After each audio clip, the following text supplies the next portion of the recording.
we'll go back to Tito and the flying forearm, the flying jalapeno, as Bobby Heenan, Jesse Ventura used Flying burrito. The flying burrito, yeah. And the ones that he did, that finisher always looked really good. Did it look good because he actually punched you in the face? No. Never knew he was in the ring. He was easy. Tito was easy. He was easy. Didn't do anything. Never thought about. Well, none of the guys that I was working with, you never thought about getting hurt. At that level, I guess different things happen. Other different people, other goes Owen Hart, then Bret Hart getting kicked in the head and stuff like that. But at that level, those type, you never think about getting hurt. But my biggest injury was when I ripped my groin out, and that was just like tearing my shoulder out a couple of weeks ago. It was just a freak, something that just happened for the wear and tear, Yeah.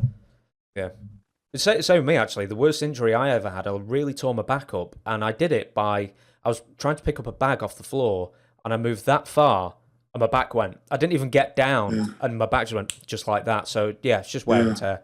I'll tell you what then. So Tito, apart from the flying burrito, sort of forearm launching punchy thing, his other finisher was the figure 4 leg lock.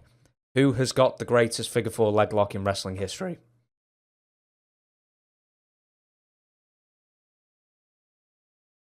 Started with BR, right? Buddy Rogers. Probably Jack Briscoe.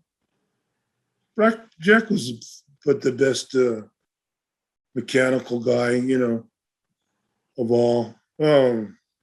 Junior, but he didn't use a figure 4. The Texas boys were the Funks, and those guys were Jack Briscoe. You're good at technical stuff. You always be safe throwing his name in the ring, throwing his hat in the ring as a sane, safe, technical performer. So in the old days, there was, sort of like a short list of like match-ending finishers. Which were the ones that you really enjoyed, sort of, in the business that you thought, man, those fans just love? Because the step over toe hold for me looks really terrible as a young man looking at it thinking, oh, get out of here. But the fans loved it. Geez. Yeah, I was going to say, I should clarify submission hold, I'm sorry. Which were like the big submission holds that you liked the best, or, that were the best finishers of the time? Junior's spinning toe hold in the figure 4.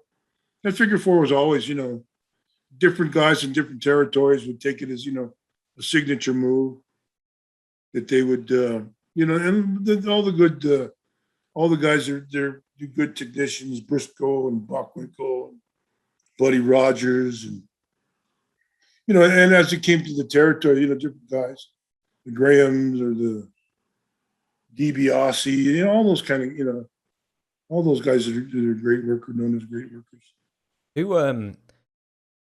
Who sort of killed the sleeper hold? Because that was a match ender for decades and decades, and then all of a sudden, no one ever won a match with it. Yeah, the boys just, it was too close to shoot. It's too hard to somebody, shoot, you choke. And the boys kind of, guys did it to themselves. Like as this progressed now, you don't see a match without somebody getting suplexed off the top. That used to be a whoa, a stop your heart moment. That's now it's it's just another suplex off the top rope. So then Japan to the high risk territories to the movement, everything's progressed. Like we'll get into AEW as we move along. But I know we have that down the road. But yeah, Tito Santana, he could do all the moves, do all the holes. He could take all the moves, would take all the hole. Never hurt you.